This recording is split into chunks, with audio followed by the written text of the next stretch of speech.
తిరుమల లడ్డూ ప్రసాదంలో కల్తీ నెయ్యి ఉపయోగించడంపై ఆంధ్రప్రదేశ్ రాష్ట ప్రభుత్వం సిట్ని ఏర్పాటు చేసిన విషయం తెలిసిందే.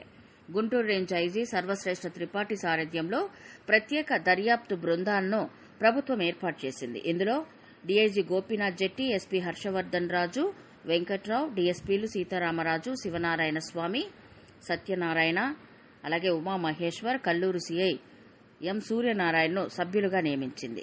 కాగా ఈ సిట్ బృందం శనివారం తిరుపతి చేరుకుంది. అక్కడి నుంచి పద్మావతి అతిథి గృహంలో భేటీ అయ్యి సిట్ బృందం అక్కడి నుంచి తిరుమలకు వెళ్లింది. అలాగే కల్తీ నెయ్యిపై టీటీడీ ఫిర్యాదును సిట్ చీఫ్ సర్వశ్రేష్ఠ త్రిపాఠి పరిశీలించారు. అనంతరం టీటీడీ మార్కెటింగ్ అధికారులతో చర్చించారు. కాగా దేశవ్యాప్తంగా సంచలనంగా మారిన ఈ కల్తీ నెయ్యి వ్యవహారంపై విచారించేందుకు సిట్ బృందం 3 రోజుల పాటు తిరుమలలోనే ఉండనున్నట్లు తెలుస్తోంది.